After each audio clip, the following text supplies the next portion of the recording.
Auréolé de son tout premier succès sur la Nouvelle-Zélande à domicile en novembre dernier et après son Grand Chelem l'an dernier, l'Irlande aborde ce tournoi Guinness 6 Nations en pleine confiance pour ce qui sera la dernière édition pour Joe Schmidt. L'Angleterre avait, elle, terminé à une décevante 5e place l'an dernier après une défaite à Twickenham face à l'Irlande. Mais dès le coup d'envoi, les visiteurs prenaient les choses en main et inscrivaient le premier essai à la 2e minute. Owen Farrell adressait une superbe passe à Elliot Daly qui trouvait Johnny May sur son extérieur pour un essai en coin. Entame idéale pour les hommes d'Eddie Jones et cauchemar pour le public.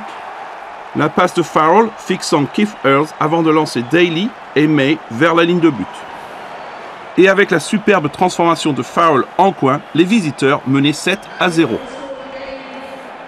À la 11e minute, Johnny Sexton inscrivait sans trembler une pénalité pour permettre à son équipe de revenir à 4 points. Peu de temps après, l'Angleterre se retrouvait à 14 après le carton jaune infligé à Tom Curry pour un plaquage à retardement sur Keith Earls.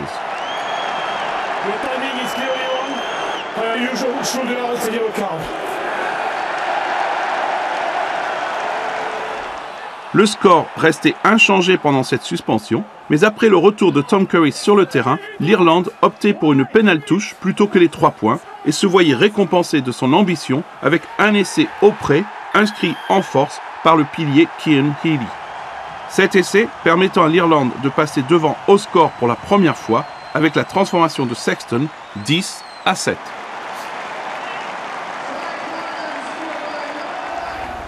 Mais l'Angleterre allait reprendre le score à la demi-heure de jeu. Elliot Daly, déjà auteur de 2 essais contre l'Irlande l'an dernier à Twickenham, récidivait. Sur un coup de pied à suivre, Stockdale cafouillait le ballon et Daly pouvait aplatir dans l'en-but.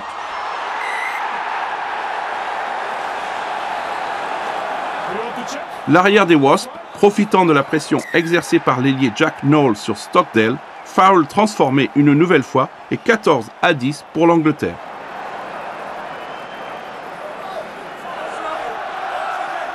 Juste avant la pause, les hommes d'Eddie Jones étaient tout près d'inscrire un 3e essai. Mako Vunipola plongeait, aplatissait, mais pour les officiels de match, il avait effectué un double mouvement. The tackler is onside, is inside the field, and have to use his knee to arrive on the line, so it's no try. And penalty against green. Are you agree? Mais les Anglais bénéficiaient d'un avantage. Farrell faisait donc passer son équipe à 17-10 sur cette dernière action d'une première période particulièrement intense.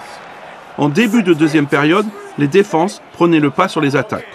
Mais une pénalité de Johnny Sexton ramenait le score à 13-17. Mais, à 15 minutes du coup de sifflet final, la domination anglaise finissait par payer pour déboucher sur le 3e essai déterminant. May tapait à suivre, Henry Slade surgissait pour inscrire 5 points hyper importants. Il restait un doute sur la position de Slade, était-il devant May? Mais après consultation du TMO, l'essai était validé et l'Angleterre prenait un avantage conséquent au tableau d'affichage, 22-13. Et quelques minutes plus tard, Owen Farrell passait une pénalité de loin pour permettre à son équipe de mener de 12 points à 10 minutes du coup de sifflet final. L'Irlande devait prendre des risques pour revenir au score et sur une passe risquée de Johnny Sexton dans ses 22, Slade réussissait l'interception. Le centre d'Exeter parvenait à contrôler le ballon avec dextérité pour plonger dans l'en-but et inscrire son 2e essai, synonyme de bonus offensif pour son équipe. L'Angleterre prenait le grand large au score, 32-13. L'Irlande allait plus tard inscrire un essai de consolation. La défense anglaise faisait preuve d'une rare défaillance dans ce match qui permettait à Sean Cronin de percer et de servir le remplaçant John Cooney pour l'essai. Sexton tapait rapidement la transformation, mais à 20-32, il restait très peu de temps pour inscrire l'essai du bonus défensif. L'Angleterre frappe donc un grand coup dans ce tournoi Guinness 6 Nations avant de recevoir la France le week-end prochain.